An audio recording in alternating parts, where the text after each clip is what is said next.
আসসালামু আলাইকুম everyone, welcome back to মুনিয়ারাস নাস কিচেন। তৈরি করে দেখাবো নেহারি। আর সবচাইতে সহজভাবে কিভাবে আপনারা নেহারি তৈরি করতে পারবেন সেটি দেখাচ্ছি। এখানে আমি 2 কেজি পরিমাণ গরুর পায়া নিয়েছি, ভালো করে পরিষ্কার করে ধুয়ে নিয়েছি। আর এখানে আমি প্রায় 4 গুণ পানি দিয়ে দিচ্ছি।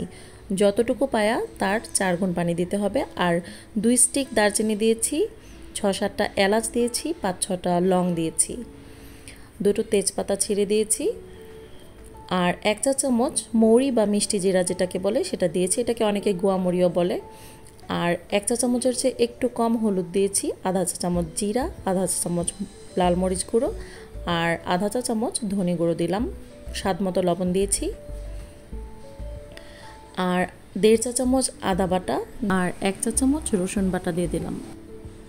তো দিয়ে এখন ভালো করে নেড়ে চেড়ে মিশিয়ে নিচ্ছি। আর এই নেহারিতে কিন্তু খুব বেশি মশলার প্রয়োজন হয় না, হালকা মশলা দিলেই চলে। আর 5-6টা গোলমরিচ দিয়ে দিলাম।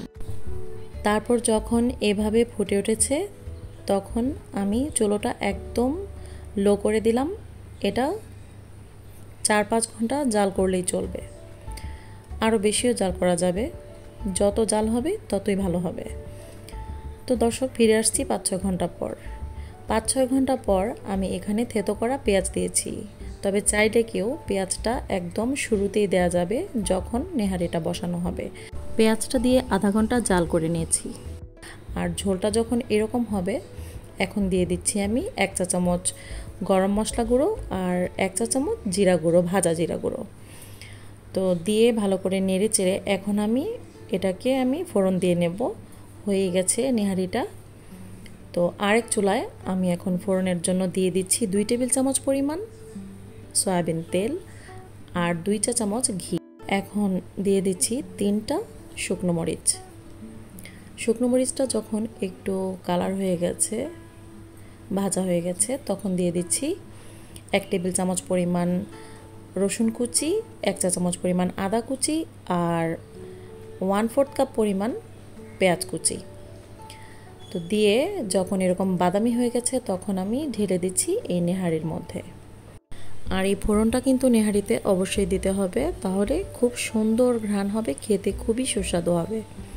তো একটু নেহারির স্যুপ নিয়ে আমি ধুয়ে এই প্যানটা থেকে সব তেলটা দিয়ে দিলাম।